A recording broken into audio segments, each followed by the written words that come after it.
modules. So modularization is the technique to divide a software system that multiple discrete independent modules which are expected to be capable of carrying out tasks independently. Okay, मैंने ये बात बोला था आपको, independently हम लोग carry कर सकते हैं. These modules may be work as a basic construct for the entire software. Designers tend to design modules such as they can execute or compile separately or independently. अगर हम लोग सेपरेटली कोई काम नहीं कर सकते तो दिक्कत है या नहीं है? Yes sir. फॉर एग्जाम्पल अगर हम छोटा सा चीज अगर हम बात करें, एक कारपेंटर है, कारपेंटर जो है वो एक चेयर डिजाइन कर रहा है. क्या कर रहा है? चेयर डिजाइन कर रहा है. चेयर जब डिजाइन कर रहा है तो वो पेपर पे डिजाइन करेगा या नहीं? और पेपर पे डिजाइन करने के बाद वो जो है रियल मटेरियल्स को टच करेगा. क्या करेगा? रियल मटेरियल पे वर्क करेगा. क्योंकि अगर वो पेपर पे नहीं डिजाइन तैयार करता है और डायरेक्ट जो है प्लाईवुड या जो भी है मटेरियल उसको टच करता है, तो हो सकता है कि जो वो डिजाइन बनाना चाह रहा है और जो डिजाइन बनेगा दोनों में अंतर है. ठीक है? Okay sir. So modular design intentionally follow the rule of divide and conquer problem solving strategy because there are many other benefits attached with the modular design of software. इसमें सबसे बड़ा जो एडवांटेज है कि स्मॉलर कंपोनेंट होते हैं जिसके कारण ये मेंटेन करना आसान है.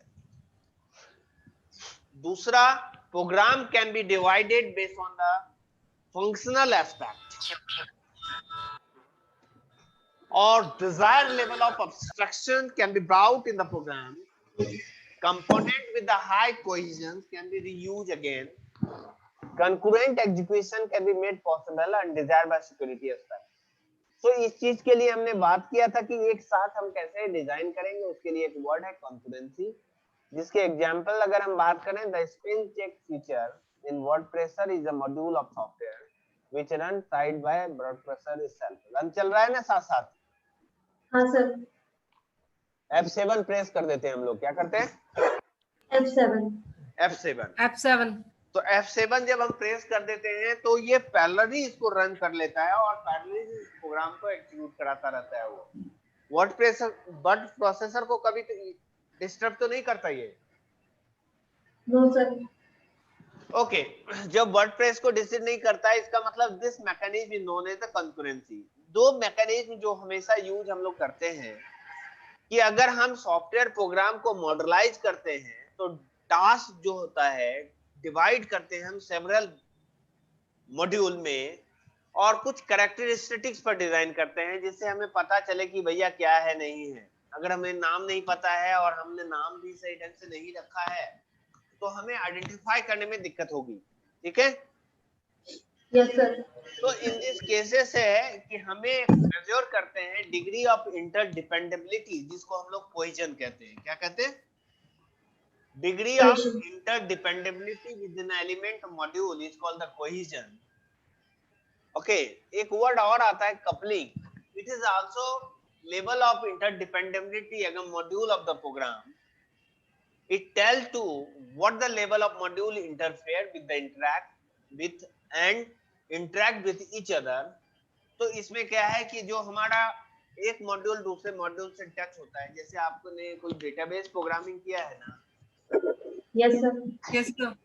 तो डेटाबेस प्रोग्रामिंग में अगर हम कोई टेबल आपको बनाने के लिए कहते हैं सपोज, उसमें दो वर्ड आता है. एक तो आता है प्राइमरी की, सुना है क्या नाम? Yes sir. Yes sir. और दूसरा होता है रेफरेंस की, जिसको हम फॉरेन की भी कहते हैं. Yes sir. Yes sir. तो प्राइमरी की हम लोग क्यों बनाते हैं सर? ताकि इंटीग्रिटी बनी रहे. कोई प्राइमरी की इसलिए बनाते हैं कि हम जो है उस कोई रिपीटेड यूनिक वैल्यू नहीं आए. फिर एक यूनिक आइडेंटिफाई के तौर पे बनाते हैं। यूनिक की जो है आइडेंटिफाई कर लें, और रेफरेंस Yes, sir. की भी यूनिक बनाते हैं हम लोग। लेकिन क्या होता है कि जब हम रेफरेंस की या फॉरेन की से जोड़ देते हैं किसी टेबल को, तो हमारे जो टेबल में जो डेटा है वो ज्यादा सिक्योर हो जाता है और इंडेक्स भी हो जाता है। ठीक है, ओके Yes, सर। sir. तो इस कॉन्टेक्स्ट में हम लोग जो है इसको इंटरप्रिटेबिलिटी को चेक करते हैं। अगर हम बात करें उसमें design verification point of view से, तो सबसे बड़ा चीज जो हमारे पास आता है वो ये आता है कि software design process is the design documentation, pseudo code, detail logic diagram, process diagram and detail description of all functional and non functional requirement. ठीक है, तो ओके सर। ये जो डिजाइन के लिए हमारा जो सबसे बड़ा चीज है कि हम लॉजिक कैसा डिजाइन कर रहे हैं, प्रोग्राम डिजाइन कैसे करते हैं, उसका डायग्राम कैसा बनाए, फंक्शन और नॉन फंक्शनल रिक्वायरमेंट को कैसे आइडेंटिफाएंगे, that is called the design vector. Next phase which is the implementation of software depend on the output of the mention above. मतलब डिजाइन अगर कंप्लीट होगा तब हम प्रोग्रामर के पास जाएंगे। क्या जाएंगे? जब डिजाइन कंप्लीट होगा तब प्रोग्रामर के पास जाएंगे। अब प्रोग्रामर जो है वो कुछ उसके पास पहले से software analysis and design tools होते हैं, जिसके टूल्स में आप डिजाइन टूल जो है वो या तो डीएफडी के थ्रू बनाया जाए। डीएफडी वास्तव में जो है graphical representation of data flow होता है। क्या होता है? Graphical representation of data flow. अगर हम इसका दूसरे डेफिनेशन बोले कि data flow diagram is a graphical representation of fact finding technique, तो गलत नहीं है। क्या है? Data flow diagram is the graphical representation of fact finding techniques, और fact finding technique is the, पहले ही हमने बोला fact finding का मतलब होता है requirement elicitation। क्या होता है? Requirement elicitation. मतलब रिक्वायरमेंट आइडेंटिफिकेशन, एलिसिटेशन, रिक्वायरमेंट, मतलब एसआरएस जब हम बनाते हैं सॉफ्टवेयर रिक्वायरमेंट स्पेसिफिकेशन, उसको समझाने के लिए हम डेटा फ्लो को यूज करते हैं। So it is capable of depicting incoming data flow, outgoing data flow and stored data. The DFT does not mention anything about how data flow through the system. That's why ERD and other concepts are there. So prominent difference between DFD and flowchart है, flowchart केवल ये बताता है कि control programme का control कैसे होगा, जबकि DFD ये बताता है कि सिस्टम का फ्लो कैसे होगा। ठीक है, ओके सर। तो दो तरफ से डीएफडी डिजाइन होता है, एक तो फिजिकल और दूसरा लॉजिकल। तो लॉजिकल डीएफडी मतलब ये होता है कि DFD concentrate, logical DFD concentrate on the system process and flow of data in the system. For example A banking system software, how data is moved between different entity. ठीक है, जैसे for example आप जो है ATM जो है ATM जो card है वो कार्ड को यूज करते हो एटीएम मशीन में। जैसे ही आप एटीएम मशीन में कार्ड को इंसर्ट करते हो, कार्ड आपसे कुछ प्रोसेस मांगता है, लॉजिकल प्रोसेस मांगता है, और लॉजिकल प्रोसेस अगर आप वेरीफाई कर देते हो तो वो आपको ट्रांजैक्शन कंप्लीट करने में हेल्प करता है। ऐसा है ना? Yes sir. Yes, sir. दूसरा है physical DFD. This type of DFD show the how data flow is actually implementation in the system. It more specific close to implementation. अगर हम कंपोनेंट पॉइंट ऑफ व्यू से बात करते हैं, एक तो एंटिटी जिसको हम रेक्टेंगल पॉइंट ऑफ व्यू से डिजाइन करते हैं, दूसरा सर्किल है जिसको हम प्रोसेस करते हैं, एक जो है हाफ रेक्टेंगल जिसको डेटा स्टोर करते हैं, और नेक्स्ट जो है डेटा फ्लो है। यही चार एंटिटी है डेटा फ्लो डायग्राम में जिसको हम लोग यूज करते हैं। एंटिटी का मतलब entity are the source and destination of the information data. Entity are represented by rectangle with their respective name. Process, activities and action taken on the data are represented by the circle or round at a circle. Or data stored, there are two variant of data storage. It can either be the represent as a rectangle, an absence of both similar side, or as a open side rectangle. ठीक है, और तीसरा data flow होता है, चाहे वो इधर हो इधर हो। एक चीज याद रखना, कभी भी डीएफडी बनाने में डेटा को मतलब कि ये एरो को कभी क्रॉस नहीं करते, ठीक है। अब अगर हम बात करते हैं for example level of DFD, तो zero level DFD highest level of abstraction DFD. अगर हम बात करते हैं ऑनलाइन शॉपिंग सिस्टम में, तो सबसे बड़ा ऑनलाइन शॉपिंग सिस्टम होगा, मतलब एक सॉफ्टवेयर होगा, कस्टमर आएगा, कस्टमर ऑर्डर देगा, कस्टमर को डिलीवरी होगा, ये एक जीरो लेवल डीएफडी है, ठीक है। Okay sir. अब इस चीज को डीएफडी को थोड़ा सा बढ़ाएंगे, फिर इसको वन लेवल डीएफडी, इसको हमने जीरो लेवल को ब्रेक डाउन किया है वन लेवल डीएफडी में, जो ये बताता है कि सिस्टम के अंदर फ्लो डेटा कैसे होगा। तो उसके अंदर जब हम बात कर रहे थे यहाँ पे सिस्टम, तो सिस्टम में ये होगा, एक अकाउंट होगा, एक स्टोर होगा, एक सेल्स होगा, एक कस्टमर होगा। कस्टमर डेटा से रिकॉर्ड को वेरीफाई किया जाएगा, ऑर्डर प्रोसेसिंग किया गया, स्टोर में जाएगा, वैल्यू है या नहीं, अगर डेटा है तो यहाँ देके लेके आएगा, ये ऑर्डर को प्रोसेस करेंगे, अदर और यहाँ अकाउंट डिपार्टमेंट में डेटा जाएगा, अकाउंट डेटा में पैसे डिडक्ट होंगे, ये सारे प्रोसेस पूरे होंगे, तब जाके ऑर्डर हम रिलीज करेंगे, ठीक है। और तब जो डिलीवरी करेंगे, मतलब कस्टमर जो है ये ऑर्डर दिया, सेल्स डिपार्टमेंट में गया, सेल्स डिपार्टमेंट उसको प्रोसेस करेगा, कस्टमर डेटा में भेजेगा, स्टोर में भेजेगा, अकाउंट में भेजेगा, तीनों डॉक्यूमेंट वेरीफाई करेगा, फिर जो है ये ऑर्डर एक्सेप्ट करेगा और फिर डिलीवरी करेगा। इसको हम लोग कहते हैं वन लेवल डीएफडी, ओके। उसके बाद जो है लेवल 2, अगर इससे भी प्रॉब्लम सॉल्व नहीं हो रही है तो इसके आगे भी एक्सटेंड हम कर सकते हैं, ठीक है।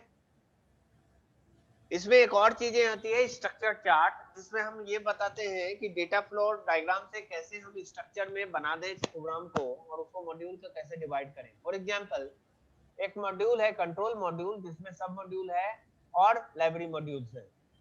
कंडीशन ये है कि मॉड्यूल जो है मॉड्यूल को टेस्ट करेगा, उसके बाद जो है हमारे मॉड्यूल को रिप्रेजेंट करेगा, लूप केसेस में आएगा, प्रोग्राम को रन करेगा, ये सब मॉड्यूल हैं एक दूसरे से, ठीक है। अब यहाँ पे एक और डायग्राम है हिप्पो डायग्राम, इस ढंग से भी हम लोग समझा पाते हैं लोगों को। इस चीज को अगर समझे तो स्ट्रक्चर मतलब लोगों को इफ एल्स इफ में से बात करते हैं, इस लैंग्वेज में अगर किसी को समझा सकते हो तो समझा दो। फॉर एग्जांपल अगर मैं बात करूं कि आपका ग्रेड कार्ड बनाना है, हमें क्या बनाना है? Credit card. Credit card. Grade card, examination का ग्रेड कार्ड, ठीक है। Grade card. हाँ ग्रेड कार्ड। Grade card. हाँ मार्कशीट, मार्कशीट, ठीक है सर। तो मार्कशीट कैसे बनता है, क्या लॉजिक होगा? सारे सब्जेक्ट्स के उसमें सबसे पहले तो यूनिवर्सिटी नेम होता है, उसके बाद कॉलेज नेम, फिर स्टूडेंट नेम, उसकी आईडी, उसकी roll number, involve roll number, ये सब वेरिएबल है ना? Okay sir. ये सब वेरिएबल है। अगर आप सॉफ्टवेयर बनाना चाह रहे हो या ग्रेड कार्ड बनाना चाह रहे हो, तो आपका जो है यूनिवर्सिटी का नाम, कॉलेज का नाम, रोल नंबर, आपका जो है जो भी आईडी नंबर है, जो रेफरेंस नंबर है, जो एनरोलमेंट नंबर है, आपका नाम। अब उसके बाद जो है आपका एग्जामिनेशन का रिकॉर्ड। अब एग्जामिनेशन का रिकॉर्ड, अगर 10 सब्जेक्ट का एग्जाम है तो 10 सब्जेक्ट जो है हम उसको यूज कर लेते हैं, और 10 सब्जेक्ट को हम लोग इंक्लूड करते हैं मार्क्स में, मैक्सिमम मार्क्स से और मिनिमम जो मार्क्स ऑब्टेन आए हैं, और जो मार्क्स अपडेट होते हैं उसके बेस पे हम लोग उसकी कंडीशनल फॉर्मेटिंग करते हैं। If marks greater than 75, that means distinction and grade 1 or plus 1 plus. Huh? Yes, if marks less than 75 and greater than 75 and greater than 60, that's in A grade. ऐसे करते हैं। तो इस चीज को हम लोग करते हैं स्ट्रक्चर इंग्लिश। क्या कहते हैं? Structure in English. For example, अगर बात है, we take the some example of customer authentication in the online shopping environment. This procedure to authenticate customer can be written in the structure in English, like enter customer name, seek customer name in customer database. If customer name found, then call procedure user forward and a second. If customer are not found, print error message, call procedure customer request. हो गया, समझ में आई ये? Yes sir. Yes sir. ये जो है इस तरह का चीज जो है आपने फ्लो चार्ट में बनाया था, इसको क्या बोलते हैं? Pseudo code. Yes sir. Okay, ये जो है फिर एक वर्ड आ गई आपके पास सूडो कोड। सुडो कोड जो है written more close to programming language, मतलब इक्विवेलेंट टू प्रोग्रामिंग लैंग्वेज ही लिख देते हैं, ठीक है।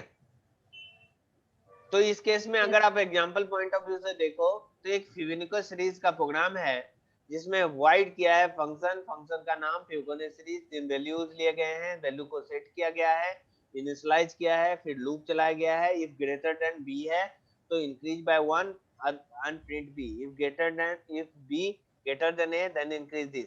इससे फिबोनाची सीरीज आइडेंटिफाइड हो जाता है, ठीक है। तो इस चीज को हम लोग सुडो कोड कहते हैं। एक और बात आती है डिसीजन टेबल। जैसे फॉर एग्जांपल हमें ये कैसे पता चलेगा कि आप पास हो गए, हमें ये कैसे पता चलेगा कि आप जो है एमएससी क्वालिफाई कर गए, कैसे पता चलेगा? मार्क्स के अकॉर्डिंग। मार्क्स के अकॉर्डिंग सर, मार्क्स के अकॉर्डिंग। आपके मार्क्स को देखने के बाद ही हम डिसीजन ले पाएंगे कि आपका जो है मार्क्स कितना होगा, ठीक है। तो प्रोग्राम में ये है कि अगर हम बात करते हैं एग्जांपल पॉइंट ऑफ व्यू से, तो कंडीशन ये है कि आपका फर्स्ट सेमेस्टर क्वालिफाइड किया, सेकंड सेमेस्टर क्वालिफाइड किया, थर्ड सेमेस्टर क्वालिफाइड किया या नहीं, और फोर्थ सेमेस्टर क्वालिफाइड किया क्या नहीं। अगर ये चारों सेमेस्टर क्वालिफाइड कर जाते हो और सारे सब्जेक्ट में पास कर जाते हो, तभी आपको जो है हम मानेंगे कि आपने एमएससी क्वालिफाई कर दिया। Okay okay sir. अब इस केस में एक और एग्जांपल जो है, एग्जांपल ये है कि हम एक सिंपल सी डेटेड प्रॉब्लम को आइडेंटिफाई इंटरकनेक्टिविटी की बात कर रहे हैं। तो ये बोल रहा है कि अगर हम कनेक्टेड है सिस्टम तो ये रूल्स है, पिंग वर्किंग कर रहा है तो ये रूल्स है, ओपन वेबसाइट है तो ये रूल्स है। एक्शन ये है कि अगर ये सिस्टम काम कर रहा है तो हमारा जो है इस चीज को हम डिसीजन टेबल कहते हैं। मतलब कहने का मतलब अगर 5 सब्जेक्ट में आप क्वालिफाई हैं तो हम मान लेते हैं कि आपका जो है सेमेस्टर 1 क्लियर है, दूसरे में 5 सेमेस्टर में क्वालिफाई हैं तो मान लेते हैं कि आपका दूसरा सेमेस्टर में क्लियर है, लाइक दैट, ऐसा, ठीक है। Okay sir. अब इस चीज को एक और डायग्राम से हम लोग रिप्रेजेंट करते हैं, that is called the entity relationship diagram. आपने डेटाबेस मैनेजमेंट मॉडल में भी इसको पढ़ा था। और इस मॉडल में सबसे बड़ी बात है कि हमें ये आइडेंटिफाई करना पड़ता है कि जो हमारे एंटिटी है उसका रिलेशन किससे है। तो एंटिटी के अंदर एट्रीब्यूट्स हैं, जैसे फॉर एग्जांपल अगर हम बात करते हैं स्टूडेंट और फैकल्टी, तो स्टूडेंट और फैकल्टी के बीच में जो रिलेशन है, स्टूडेंट की अलग एंटिटी है, फैकल्टी की अलग एंटिटी है, लेकिन रिलेशन है टीचिंग का। ओके, क्या है? टीचिंग का। So entity in the ER model is real word being which occurs in attribute. So अगर हम बात करते हैं इस चीज को और रिलैक्स करके अगर हम देखें तो मैं रिलेशनशिप में भी 1 to 1, 1 to many, many to many और many to 1। अब इस चीज में कभी कभी क्या होता है कि हम जब सॉफ्टवेयर बनाते हैं तो सॉफ्टवेयर के क्रम में बहुत सारे ऐसे डेटा हम स्टोर करके रखते हैं जो डेटा को हमारे सॉफ्टवेयर में इन फ्यूचर यूज हो सकता है, और उसको जहां स्टोर करते हैं उसको हम मेटा डेटा कहते हैं या डेटा डिक्शनरी कहते हैं, ठीक है। तो डेटा डिक्शनरी में हमें ये पता होता है कि डेटा फ्लो कहां से हो रहा है, डेटा स्ट्रक्चर क्या है, डेटा एलिमेंट क्या है, डेटा स्टोर्स क्या होंगे, डेटा प्रोसेसिंग क्या होगी, और वो जो है कुछ रिप्रेजेंटेटिव केसेस होते हैं जिसको हम रिपीटेशन पॉइंट ऑफ व्यू से भी कहते हैं। ये स्ट्रक्चर यूज करते हैं, ये स्ट्रक्चर को कहते हैं। फॉर एग्जांपल के address equal to house number plus street divided by area plus city plus state. अब यहाँ कहते हैं course ID equal to course number plus course name and course level and course grade. ये जो है ये data है, ये जो स्टोर होगा उसको डेटा डिक्शनरी में स्टोर करते हैं और इसको हम डेटा एलिमेंट कहते हैं, ठीक है। अब ये फाइल्स हो, इंटरनल्स हो, टेबल्स हो, जो भी है जिस हिसाब से डेटा डिक्शनरी स्टोर करते हैं। अब जो है हम लोग जो है नेक्स्ट बात कर रहे हैं software design strategy point of view से, जो ऑलरेडी मैंने डिस्कस कर दिया है पहले भी, ठीक है, लेकिन फिर भी मैं एक बार डिस्कस करूंगा इस चीज को नेक्स्ट क्लास में। Okay okay sir. Software design strategy मैं फिर एक बार डिस्कस करूंगा नेक्स्ट क्लास में। कल तो मैं क्लास ले नहीं पाऊंगा क्योंकि मैं जा रहा हूं बाहर। ओके, तो अब हम नेक्स्ट वीक में मिलेंगे, ठीक है। ठीक है sir. Okay, take care. Thank you. ये सूरत से ट्रेन चली कि नहीं चली? नहीं सर, अभी तो नहीं चली। ओहो, मेरे को गुड़गांव भी जाना है। चलो ठीक है सर, ट्रेनें तो चल रही है सर, बुकिंग आपको मिलेगी पता नहीं। ट्रेन कम चल रही होगी, मैं तो अब कैब से जाऊंगा। जो फेस्टिवल स्पेशल है वो 27 को बंद 30th को बंद हो जाएगी।